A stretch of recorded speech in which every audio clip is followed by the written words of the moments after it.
নমস্কার বন্ধুরা, আমি সুমনা। আমার আরেকটি নতুন ব্লগে তোমাদের অনেক অনেক স্বাগত আর অনেক অনেক ভালোবাসা দিয়ে আজকে ভিডিওটা শুরু করছি। আশা করি তোমরা সবাই ভালো আছো, সুস্থ আছো। তো আমরাও এই যে বিন্দাস আছি। সকালবেলা উঠেই বাসি কাজকর্ম সেরে ঘর ঝাড় দেওয়া, ঘর মোছা সবই আর কি সেরে ফেলেছি। সেরে নিয়ে এই যে মেয়েকে এখন খাওয়াতে বসলাম। সকালবেলা ঘুম থেকে উঠেই সাবুটা ভিজিয়ে রেখেছিলাম মেয়ের জন্য, সাবু আর বাদাম। তো ওটাই এখন বাদামটা ঘষে নিয়েছি আর সাবুটা একটুখানি জ্বালিয়ে নিলাম, নিয়ে ওর মধ্যে আর কি দুধ মিশিয়ে, গুঁড়ো দুধ মিশিয়ে এখন আর কি ফাটিয়ে তারপর ওকে খাওয়ালাম। তো এটাই হলো সকালে মেয়ের ব্রেকফাস্ট। আর আমরা একটুখানি চা করে খেয়েছি দুজনে মিলে। চা খেয়ে বড়মশাই চলে গেল কাজে আর আমিও লেগে পড়লাম কাজকর্মে। তো বাজার করে নিয়ে এসছে, তো বাজারটা শেয়ার করা হলো না কারণ বেশি কিছু নিয়ে আসিনি। ও ঘরে আলুটা ছিল না, ওই জন্য আলু, টমেটো আর হলো নিয়ে এসছে, চিকেন নিয়ে এসছে। কারণ মেয়ে আজকে কক খাবে, ওই জন্য আর কি মাংস নিয়ে এসছে। তো এদিকে দেখো আমি এখন টমেটোগুলো পিস করে নিচ্ছি, টমেটো চচ্চড়ি করব আর হলো মাংসের তরকারি করব। আগে তো মাংস এমনি করে ফেলতাম, মানে কি বলো তো, মানে আলু দিয়ে যেরকম নর্মালি করে ওরকমভাবে করতাম, কিন্তু এখন একটুখানি ঝামেলাটা বেড়েছে। কারণ একটা জিনিসই, মেয়ে এখন পা খায় মুরগির। তো ওই জন্য কী বলো তো, মুরগির পা নিয়ে আসতে হয়, মাংসের জন্য পা রান্না করব। তো আগে তো শুধু মাংস রান্না করতাম, হয়ে যেত। মেয়ে তো মাংস খেত না, শুধু আলু খেত। এখন তো বড় হচ্ছে, এই তো সামনের মাসে 2 বছর পূর্ণ হবে মেয়েটার। তো ওই জন্য কী বলো তো, পাটা এখন খেতে পারে, মাংসও খেতে পারে টুকিটাকি, কারণ সলিডটা আবার খেতে পারে না, কিন্তু নরম মাংস হলে খেতে পারে। কিন্তু পা খেতে ভীষণ ভালোবাসে।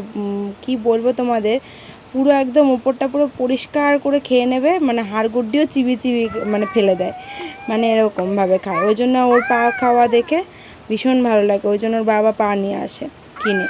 তো পা আর মাংস আর কি রান্না করব।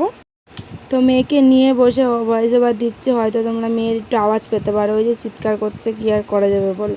তো ওকে নিয়ে বসে আমি ভয়েস ওভারটা দিচ্ছি।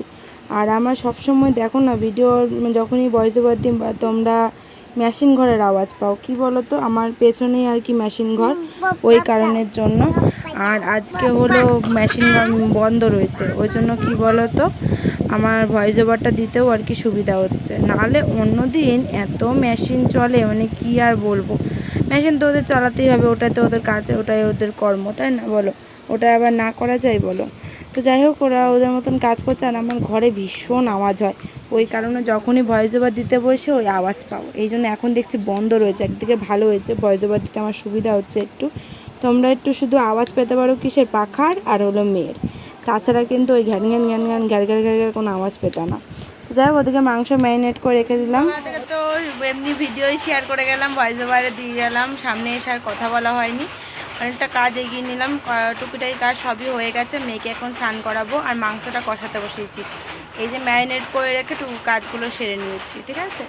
এখন চলো মাংসটা রান্না বসিয়েছি, মাংসটা হয়ে গেলে ওর বাবা আসবে আবার খেতে, খেলো ফোনের মধ্যে গুঁতো দুধ দিয়ে আসতে গিয়ে। আর ওকে ভাত খাওয়াচ্ছি, মুখের ভাতটা খেলে শেষ হয়ে যাবে, ওকে খেলে তারপরে তেল মাখিয়ে বাইরে স্নান করাতে নিয়ে যাবো, জল রোদে দিয়েছি। স্নান করা নিলে তাহলে আমার অনেকটা কাজ আর কি কমবে। তো ভাত খেয়েছে অল্প, তো দেখি অল্প একটু জল খাওয়াবো, নিয়ে দেখি পরে আবার দুধ, গরম দুধ তো জ্বালিয়ে রেখেছি, দুধটা পরে খাইয়ে দেবো। কি মা, হ্যাঁ জল দেবো, জল খাবা, গ্লাসটা করবি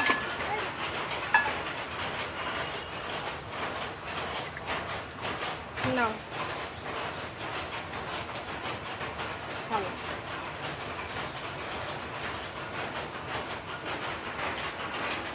তো যাই হোক, ওরে খাওয়াটা হলেই হবে। চলো মাংসটা কিন্তু সচরাচর এরমভাবে রান্না করি না, ডাইরেক্ট রান্না করি। আজকে দেখলাম যেহেতু হাতে যেহেতু সময় রয়েছে, ওই জন্য আর কি ম্যারিনেট করে রেখে দিয়েছিলাম, রেখে দিয়ে বাইরের কাজকর্মটা সারলাম আর কি। তো এই যে মাংস কষাচ্ছে, আমার কিন্তু লাল লাল ঝোল হবে না কিন্তু, কারণ কাশ্মীরি লঙ্কা গুঁড়ো ইউজ করি না, তো তাই। আজকে পাকা লঙ্কাও বেশি ছিল না, অল্প দুটো ছিল, ওই জন্য দেখো কালার আসেনি। তো যাই হোক, লাল লাল ঝোল দরকার নেই, কারণ আমার মেয়ে খাবে, তো যত লঙ্কা গুঁড়ো না দেওয়া যায় ততই ভালো, আমার কালারের দরকার নেই। কেউ যখন বাড়িতে আসে তখন চেষ্টা করি লাল লাল করার, কিন্তু তাছাড়া বাড়িতে করি না। আর এই যে মুরগির পা নিয়ে এসছে, তো ওটা তো ধুয়ে গরম জলে ধুয়ে কেটে কুটে সব পরিষ্কার করে তারপরে বসে। ভীষণ ভালোবাসে, অনেকে ঘৃণা করতে পারো, এই যে জানি না অনেকে খেতে খাও না হয়তো, আমিও তো আগে খেতাম না, শ্বশুর বাড়ি এসে তারপরে এই পা খাওয়া ধরেছে আর কি। শিখেছি হলো আমার দিদির বাড়ির থেকে। তো হেভি লাগে। আর বলো তো কি, মাংসের থেকে পা খাওয়া অনেক ভালো জানো, মানে পুষ্টি এতেই রয়েছে, মাংসতে কিন্তু অত পুষ্টি নেই, অতটা পুষ্টি নেই যতটা আর কি পায়ে মাথায় এসবে আছে। তো চামড়া খাই না, শুধু এই পাটাই খাই। আমার মেয়ে ভীষণ ভালোবাসে, আমার থেকেও বেশি আমার মেয়ে ভালোবাসে, মেয়ের জন্যই আর কি আনা। ও দেখবে পা দিয়ে বসিয়ে রাখলে ও বসে বসে পুরো পরিষ্কার করে খায়, শুধু হাতটা রেখে দেবে, পুরো ওপরে পুরোটা খেয়ে নেবে। মাংসটা সেরকম খেতে পারে না, ও পাটা খায়, ওই জন্য পাটা নিয়ে আসা। চলো পরে আসছি।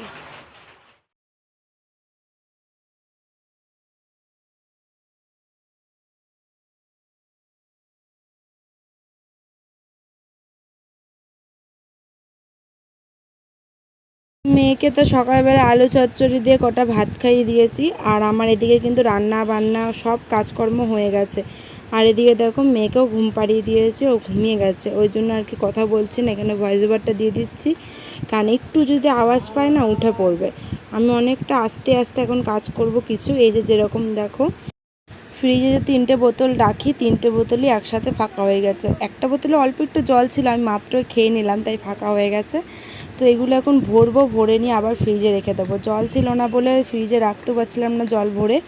এই মাত্র বরমশাই আসলো, ভাত খেলো, খেয়ে দিয়েও চলে গেল কাজে, আর জলও এনে দিয়ে গেল।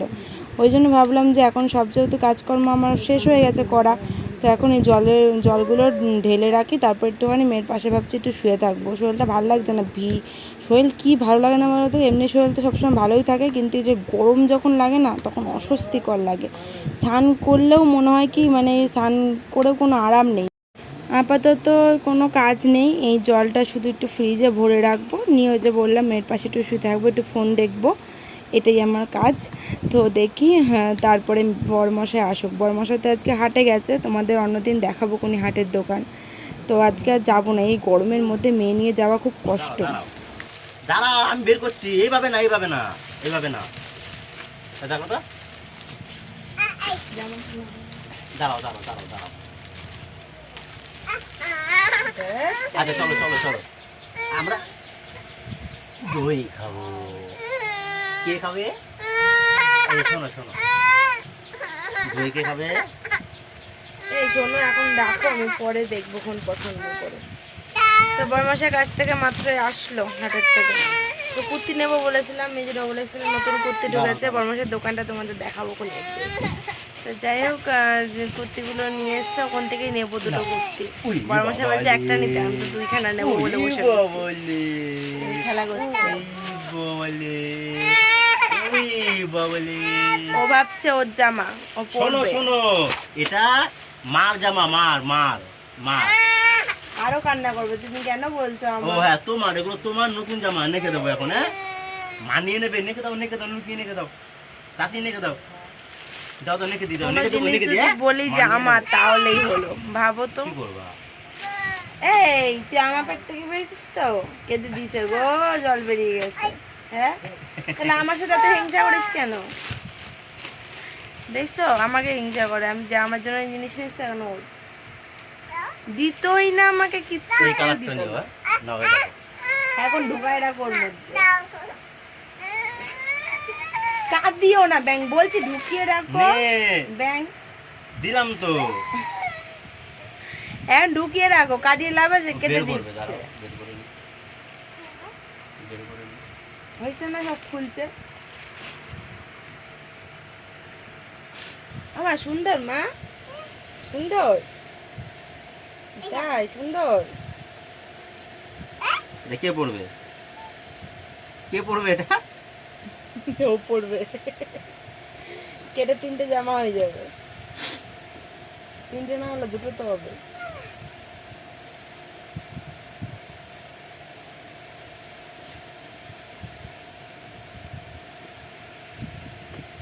এই যে এই যে এই এই দেখো,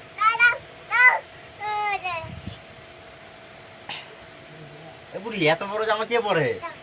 এই দেখ, তোর থেকে বড় দেখ, নে দেখ, নে পর, নে পর পর, নে পর পর। Tata tata bye bye. সোজা সোজা সোজা, গাড়ি চালাবো গাড়ি চালাবো। এখন যাতে শাশুড়ি মার বাড়ি বেরবেরু করতে। আমিও যাই যাবো, আমি বলে চ। যাক, মেয়ে ওর বাবা দিয়ে আসুক। আমি এই মাত্র আমরা খেলাম আর কি, খেয়ে দিয়ে মেয়েকেও খাইয়েছি, নিয়ে বাসন টাসন ধুলাম। এখন হলো একটু গা হাত পা ধোবো, ঘরটা ঝাঁট দিয়ে নেবো, হাত পাটা ধোবো, তারপর ধূপকাঠি ধরাবো ঘরেরটা, তারপরে গিয়ে একটু শুয়েবো।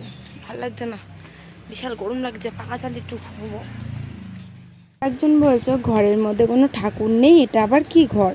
কিন্তু কি বলো তো দিদিভাই, আমার ঘরে একটু ফোঁটা জায়গা নেই, আর আমার শ্বশুরবাড়ি কিন্তু ঠাকুর আছে, ওই জন্য আমার ঘরে আর ঠাকুর পাতা হয়নি, জায়গাও নেই। তার মধ্যে মা বললো যে থাক, আমার বাড়িতে যেহেতু রয়েছে, আমি তো পুজো দিচ্ছি, তাহলেই হবে, তুমি বাড়িতে একটা সন্ধেবেলা করে একটা ধূপকাঠি ধরিয়ে দিও। তো সেটাই আমি করি আর কি, সন্ধেবেলা করে একটা ধূপকাঠি ধরিয়ে দিই, তাহলে আর কি হয়ে যায়। কি করব বলো, আমার তো ইচ্ছা ছিল ঘরে ঠাকুর পাতার, জায়গাও নেই, আর তার মধ্যে মা বললো ওই জন্য আর পাতিও নেই, এটাই। আর তারপরে এই যে সন্ধেবেলার পরে মেয়ে চলে এসছে, এখন মেয়ের সাথে এখন খেলাধুলা করছে। এই যে দেখো, ওকে এখন ঘুম পাড়াবো, ভাত খাইয়ে দিয়েছি, এখন ঘুমিয়ে পড়বে, তারপরে আমরা রাতে খেয়ে দিয়ে ঘুমিয়ে পড়বো। চলো বন্ধুরা, আজকের মতন ব্লগটা এখানেই শেষ করছি।